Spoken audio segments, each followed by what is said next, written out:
안녕하세요. 군사돋보기입니다. 최근 갈수록 전쟁 수행 능력이 약해져만 가는 러시아군이 전 세계인들이 경악할 만한 정신 나간 짓을 감행하고 있습니다. 지난번 전해드렸다시피 러시아군은 자포리자주의 대형 원전인 에네르호다르 원전에 들이닥쳐 그곳을 인질로 삼아 버티고 있는 중인데요. 문제는 까딱 잘못해서 이 원전을 폭파시키기라도 했다간 원자로를 냉각시키는 냉각 장치가 고장나거나 파괴되기라도 하면 수십 년 전 인류적 대재앙이었던 체르노빌 사태와 같은 일이 또 일어날 수 있다는 것입니다.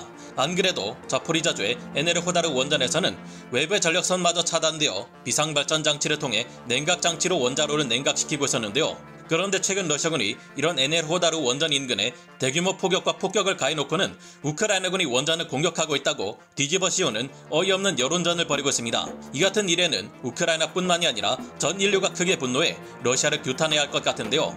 그러나 이렇게 한다고 해서 불리한 전황을 바꿀 수는 없습니다. 최근 우크라이나 공세부대는 헤르손에서 드디어 공세를 시작했다는 것이 영상을 통해 포착되었고 러시아군이 전반적으로 큰 수세에 몰려있는 상황인데요. 현지 시각 29일 오전 7시를 시작으로 드디어 헤르손 방면에 우크라이나군의 대규모 포격 및 미사일 공습 그리고 공군의 전술기들을 동원한 항공 지원까지 가해졌고 이로 인해 러시아군의 방어선이 무려 7개소까지 뚫려버리는 등 이미 손쓸 수 없을 정도로 그 타격이 심각합니다. 이 상황에서 놀라운 점은 불과 며칠 전까지만 해도 블라우다트네 일대에서 우크라이나군이 불리했던 상황이 순식간에 바뀌어버렸다는 것인데 어떻게 이런 일이 가능했을까요? 전문가는 아니지만 해당 분야의 정보를 조사 정리했습니다. 본의 아니게 틀린 부분이 있을 수 있다는 점 양해해 주시면 감사하겠습니다. 현지 시각 8월 29일 여러 오신트 보도들이 전하는 바에 따르면 자포리자주의 에네르호다르 원전 인근의 여러 건물들에 러시아군의 대대적인 포격과 공격이 가해지며 원전 주변에 엄청나게 거대한 화재가 발생하고 있다고 합니다. 이로 인해 에네르호다르 원전 직원들은 삶의 터전을 잃게 되었는데요.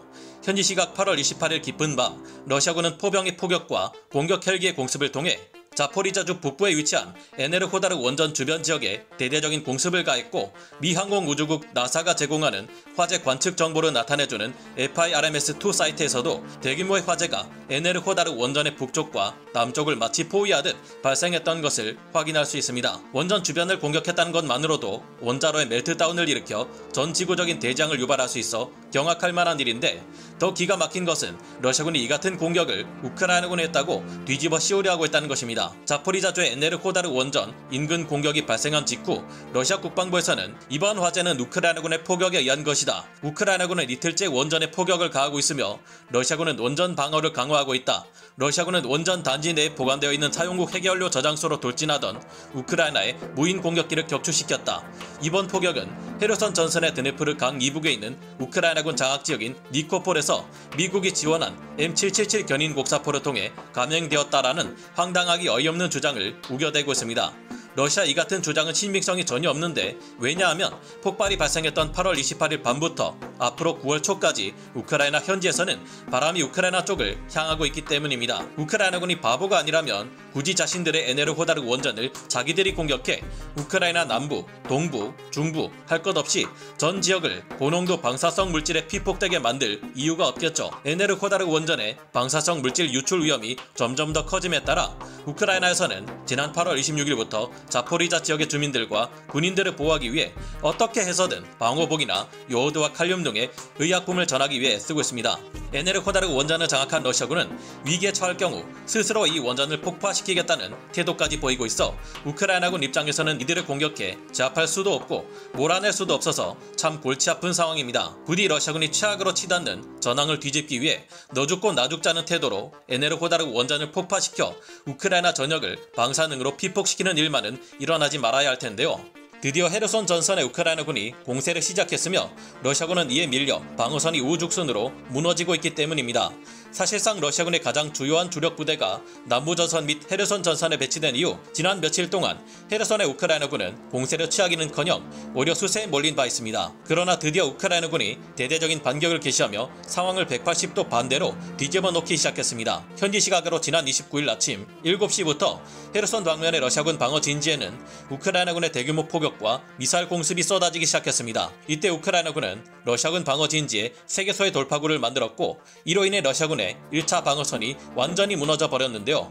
또한 8월 29일 전해진 여러 오신트 보도들에 따르면 우크라이나군이 헤르손 서쪽 M14 도로 축선 인근에 위치해 있는 블라우다트네 지역에서 역습을 가해 러시아군의 외곽 방어선을 돌파하는 데 성공, 이어서 러시아군을 키셀리우카 측면까지 몰아냈다고 하는데요. 이곳에서 우크라이나군은 포병을 동원해 러시아군을 포격하기 시작하면서 상황이 급변하고 있다고 합니다. 이 전투에 동원된 우크라이나군 부대들은 제28 기계화 여단과 제14 기계화 여단이었으며 이로 인해 러시아 측 전력인 돈바스 반군의 제109 연대와 러시아 공수군 제11여단을 모두 박살내버렸고 이후 러시아군은 퇴각했다고 합니다. 이번 역습에서도 역시나 M14 하이마스 다연장 로켓의 활약은 눈부셨다고 하는데요. 러시아군의 지휘소와 노바카우프카 지역의 교량을 비롯해 수많은 러시아군의 방어진지가 우크라이나군의 하이마스 로켓과 우크라이나 공군 전술기들의 폭격에 의해 파괴되었다고 합니다. 이번 우크라이나군의 공세는 상당히 큰 의미가 있는데 최근 이들이 돌파하는 데 성공한 블라우다트네에서 키셀리우카로 이어지는 지역은 러시아군의 방어진지 중에서도 가장 철저히 요새화되어 있는 방어 거점들이 죄다 몰려있는 곳이었기 때문입니다. 우크라이나군은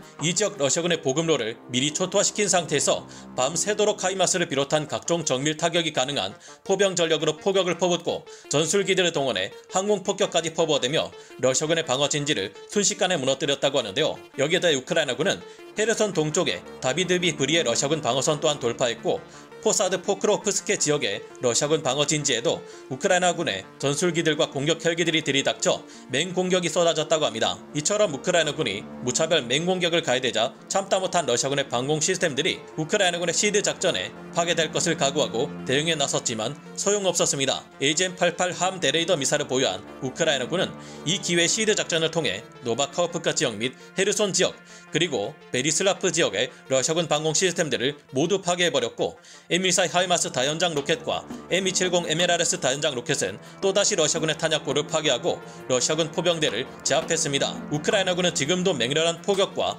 폭격을 퍼부으며 공세를 이어가고 있는데 벌써 러시아군 방어 진지에 7개의 돌파구를 뚫어버렸을 것이라는 추정까지 등장하고 있습니다. 우크라이나군은 드네프르 강을 건너려는 러시아군의 폰툰 페리 그리고 병력과 물자를 수송하기 위해 징발한 여객선까지도 가리지 않고 미사일로 공격했다고 합니다. 현재 남부전선에는 총 15개의 우크라이나군 공세부대가 제28 기계화 여단과 제14 기계화 여단을 주력으로 내세워 공세를 취하고 있는데 아직 후속부대가 도착하는 것이 보이지 않아 이번 공세는 일시적인 공세로 끝날 것이라는 전망도 있습니다. 그러나 우크라이나군의 공세는 절대 이것으로 끝나지 않을 것이며 러시아가 전쟁으로 인해 피폐된 국가 사정에 대한 회복을 조금이라도 앞당기고 싶다면 당장 전쟁을 끝내고 물러나는 것이 가장 현명한 판단이 아닐까 생각해봅니다. 여러분의 생각은 어떠신가요?